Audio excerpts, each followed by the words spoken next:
Recently, it was astounding to observe how many people abdicated their common sense and intuition to a dominating perceived external authority.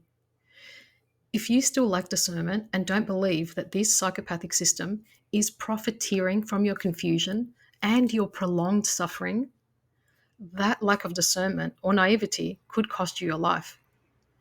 It is our human right to make informed decisions.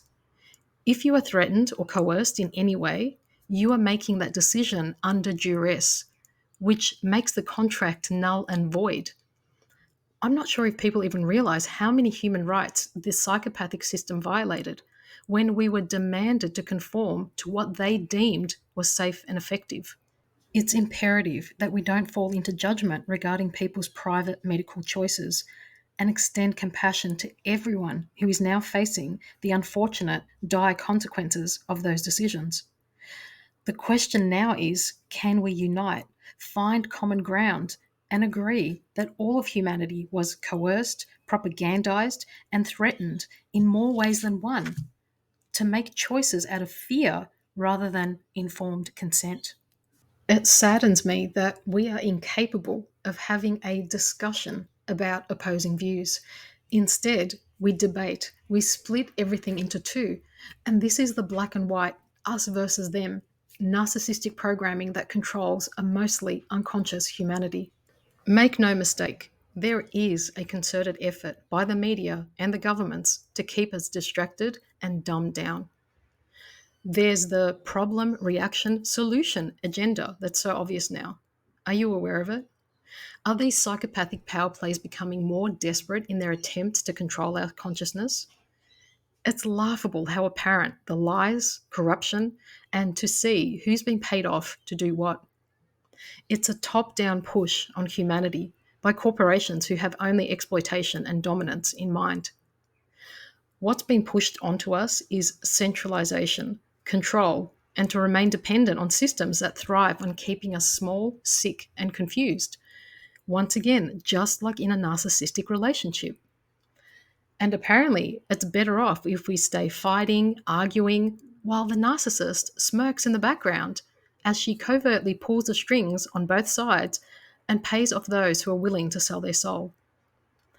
There are many terrible battles going on, but the most coercive is the psychological battle that most don't even see, but are deceived by and lured into playing. This is much bigger than the abuse we each suffered in our personal relationships with narcissists and psychopaths. And we are the ones who should be on alert to it because we have had the personal experience. We are familiar with the games and charming guises. Like I mentioned earlier, this is our advantage, and the knowledge we've painstakingly gained is our protection. I hope that you can see, with your personal history of narcissistic abuse, how these behaviors are permeating society at large. There's no humility. Gentleness is seen as a weakness, kindness as something to be manipulated. And the media's mind control is overwhelming.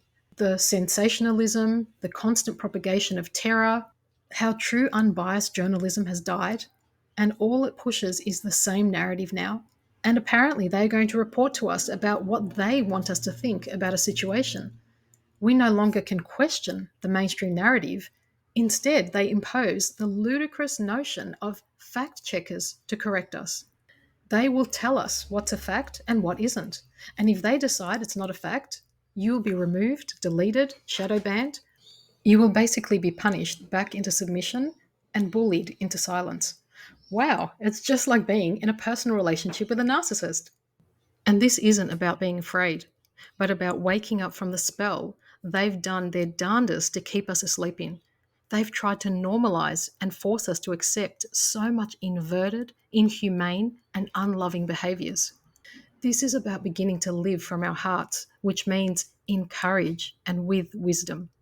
We also have to remember what's important and not get lured by these distractions. Yes, be aware of what's going on, but don't feed the chaos your emotional energy.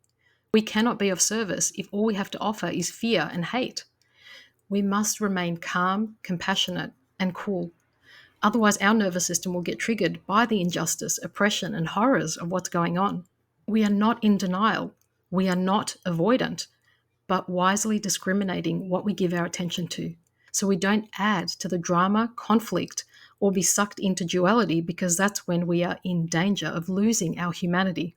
I hope you can hear what I'm saying. I hope you can read between the lines and that my message reaches your heart and that it resonates as being true for you too. It is the most challenging time to be living through. We are each called to mastery. We each have a unique set of circumstances to navigate. We need to rise above what we've been programmed to keep repeating, to behave like narcissists, to be cold like psychopaths, to shut off our hearts and emotional capacity. Do you think there is a chance to turn it around?